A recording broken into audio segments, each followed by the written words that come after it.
Tu crées une activité ou bien tu es déjà dans une activité et tu n'es pas dans la légalité. Alors laisse-moi te dire que le retour du Finanzamt, qui est l'Office des impôts en Allemagne, est assez fatal.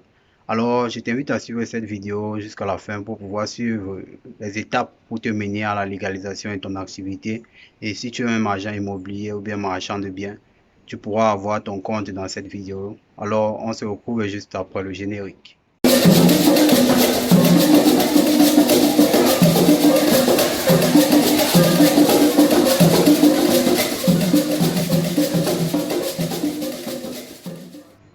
Bonjour ou bonsoir en fonction de l'heure à laquelle vous écoutez cette vidéo. Moi, c'est Franck de la chaîne Immo Investor en Allemagne. Alors, dans cette chaîne, nous parlons des thématiques autour de l'immobilier, l'investissement immobilier en Allemagne. Si tu es intéressé ou bien si tu veux te faire un patrimoine immobilier en Allemagne, alors je t'invite à suivre cette chaîne, surtout à t'abonner pour suivre notre fil d'actualité. Alors, avant de commencer cette vidéo, je tiens à faire un big up spécial à ceux-là qui se sont abonnés sur la chaîne. Bienvenue, installez-vous. Ici, on est la communauté de ceux-là qui veulent investir en Allemagne.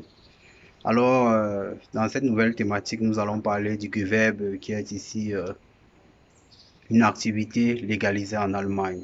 Alors, si tu fais une activité et que tu n'es pas encore légal, je t'invite surtout à suivre cette vidéo jusqu'à la fin, car ici nous listons les étapes pour la légalisation des activités en Allemagne. Alors, pour commencer, c'est quoi un Gewerbe? Un Gewerbe, c'est tout simplement toute activité rémunératrice de revenus à long terme ou bien sur la durée. Car il faut le dire, quand on a des revenus en Allemagne, on est censé payer des impôts, surtout dans les revenus sur la durée.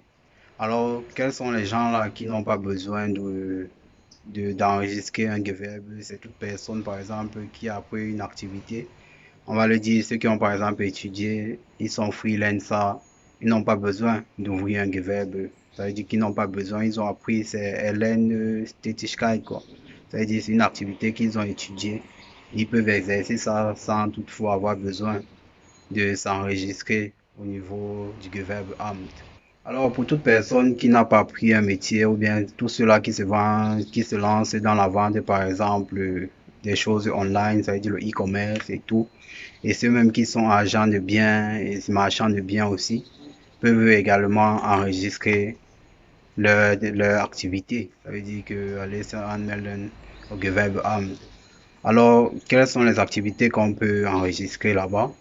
Je vais commencer à dire simplement, c'est toute activité qui n'est pas interdite. Ça veut dire, si tu ne vas pas aller vendre, par exemple, la peau, ou bien si tu ne vas pas vendre le poisson, qui sont des activités interdites à toute personne, quoi. Ça veut dire, pour pouvoir vendre, par exemple, le poisson en Allemagne, il faut plusieurs formalités, quoi. Ça veut dire, il faut plusieurs étapes à suivre pour pouvoir le faire, quoi. Donc, si tu exerces toute activité qui n'est pas interdite par la loi, ou bien qui n'est pas interdite pour les tierces personnes, alors tu peux bien enregistrer ton activité là. Alors, j'aimerais bien aussi répondre à la question pourquoi enregistrer une activité. La réponse est assez simple. Ça veut dire que tu enregistres ton activité non seulement pour être légal, parce qu'il faut le dire, en Allemagne, le financement, ça ne rit pas. Si tu te dis que tu vas t'en sortir, comme on dit, c'est 99 jours pour le voleur, un jour pour le patron, quoi. Donc, c'est ainsi que le financement ou bien le fixe va réagir, quoi. Ça veut dire le retour, tu vas te voir payer des amendes qui ne sont pas faciles, quoi, comme on dit. Donc, il faut être légal et même profiter même des avantages, quoi. Parce que quand tu es légal, tu peux aussi profiter des avantages liés à ton activité. Parce qu'il faut le dire, il y a des avantages. Et les avantages, on aura à en discuter dans d'autres vidéos que j'ai fait appel à un expert qui va parler exactement quels sont les avantages quand on a une activité en Allemagne, qu'est-ce qu'on peut profiter, qu'est-ce qu'on peut bénéficier ayant une activité en Allemagne qui est enregistrée. Alors je t'invite à suivre nos vidéos car cela sera publié dans les prochains jours après cette vidéo. Tu pourras en bénéficier. Alors, pour tous ceux-là qui sont étudiants, parce que de nos jours, on voit aussi plusieurs étudiants qui se lancent dans le Gewerbe, dans les activités rémunératrices de revenus. Alors, pour tous ceux qui se sont lancés ou bien qui sont déjà dans l'activité, si vous aimeriez bien vous enregistrer, il va falloir vous rapprocher de votre Gewerbeamt pour vous renseigner. Car il faut le dire, pour les étudiants étrangers, c'est parfois refusé, quoi. Parce que on suppose que votre priorité, c'est d'abord vos études. Ça veut dire que pour certaines personnes ou bien dans certaines villes, les étudiants étrangers ne seront pas acceptés pour l'enregistrement, par exemple, d'une activité rémunératrice de revenus, car ils vont juger que ce n'est pas votre, je vais dire, ce n'est pas votre priorité, car la priorité pour eux, c'est que vous finissez vos études et que vous vous lancez dans le monde de l'emploi.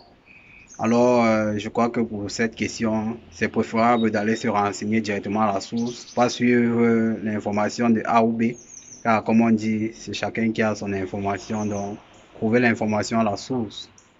Alors, en Allemagne, on a plusieurs types de Gewerbe. Je vais citer ici le Freie Gewerbe et le Reglementierte Gewerbe. Ici, le Reglementierte Gewerbe, ce sont les Gewerbe, par exemple, de ceux qui sont pâtissiers, qui ont appris le métier de pâtisserie et ouvrent, par exemple, leur pâtisserie. Là, ils ont un Reglementierte Gewerbeschein. Il y a aussi, par exemple, les mécaniciens qui peuvent enregistrer un Reglementierte Gewerbeschein. Alors, il faut le dire que l'enregistrement d'un Gewerbe n'est pas si compliqué que ça. Vous partez juste sur votre Gewerbeamt de votre ville ou bien vous appelez simplement.